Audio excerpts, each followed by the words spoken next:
এই infrared কুকারটিতে line দিলে click click করে আওয়াজ দেয়, কিন্তু এটা মানে চলতেছে না, এখানে লাইন আসে। এটা যদি সমস্যাটা একটু দেখি,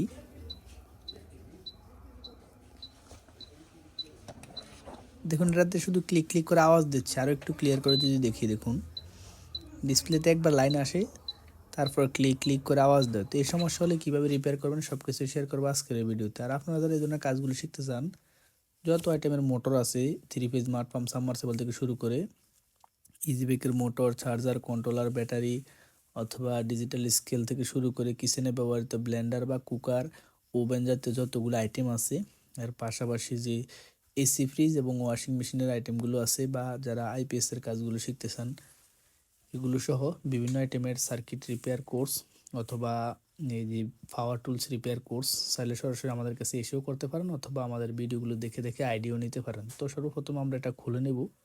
খোলার পর আমরা এটা লাইন দিয়ে দেখব যে এটা কি কারণে এরকম হয়। তো দেখুন, আবার একটু সমস্যা যদি দেখি, এখানে আমরা ভলিউমের লাইনটা খুলে নেব। দেওয়ার পর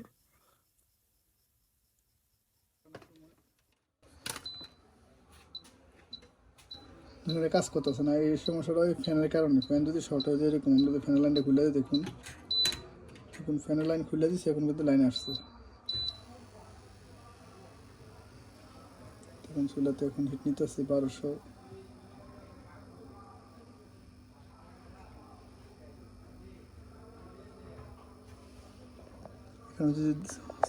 এখন যদি দেখা, দেখুন এমপিএন আছে 5.9। দেখুন চুলা গরম হইতেছে। এখানে ফ্যান, এই ফ্যানটা সমস্যা। ফ্যান লাইনটা খুলে দিচ্ছি, কিন্তু আমরা এটা আলগা একটা ফ্যান লাগাই দিই।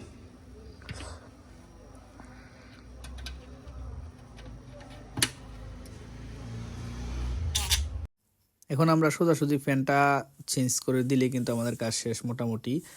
ফ্যানের কারণে দেখুন এটা তো ফ্যানটা শর্ট হয়ে গেছে। ফ্যান কিন্তু কয়েকভাবে বাদ হয়। যদি ফ্যান এমনিতে নর্মালি নষ্ট হয় তাহলে কিন্তু এটা E5 দেখাবে। E5 মানে হলো ওভার টেম্পারেচার।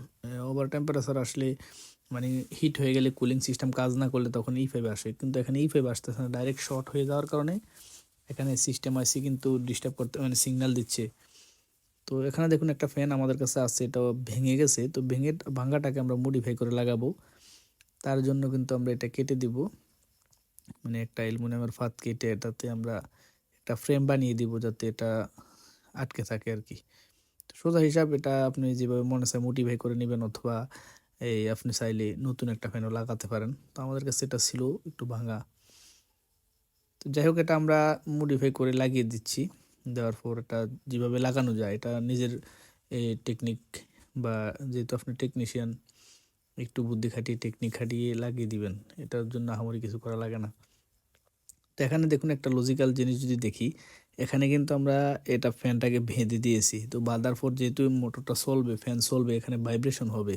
তো ভাইব্রেশন হলেই নাটগুলো লুজ হয়ে যেতে পারে, বানগুলো লুজ হতে পারে। এই জন্য আমরা একটু সুপার গ্লু দিয়ে আটকে দেবো, যাতে এটা লুজ হতে না পারে। তো এটা একটা শিখার বিষয় আছে এখানে, এই জন্য দেখাইলাম। এখানে আমরা এখন লাইন দিলে কিন্তু সুন্দরভাবেই আমাদের লাইন আসছে, দেখুন চালু হচ্ছে, আর কোনো প্রবলেম নাই।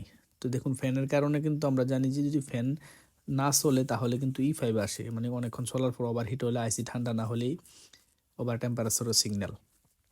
আর এই ক্ষেত্রে কি হলো, ফ্যানটা একেবারে শর্ট হয়ে যাওয়ার কারণে E5 দেখাচ্ছে না, ক্লিক ক্লিক করে শুধু আওয়াজ দিচ্ছে।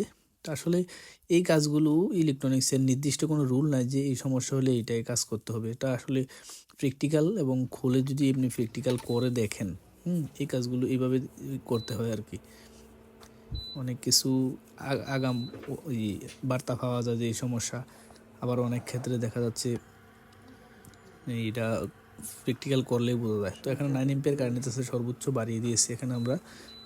তো এখানে বাড়ানোর পর দেখুন আমরা ভলিউম দিয়ে ফ্যান বাড়াতে পারতেছি, কমাতে পারতেছি, সব কিছু ঠিকঠাক। শুধু একটা ফ্যানের কারণে এই সমস্যাটা। দেখুন আমাদের এটা গরম হয়ে গেছে, আমাদের কাজ ঠিকঠাক সব কিছুই হলো। তো আপনারা যারা এই কাজগুলো সরাসরি আমাদের কাছে এসে শিখতে চান, চাইলে সরাসরি আসতে পারেন, অথবা আমাদের এই ভিডিওগুলো দেখে দেখে আইডিয়া নিতে পারেন। Thank you for watching this video.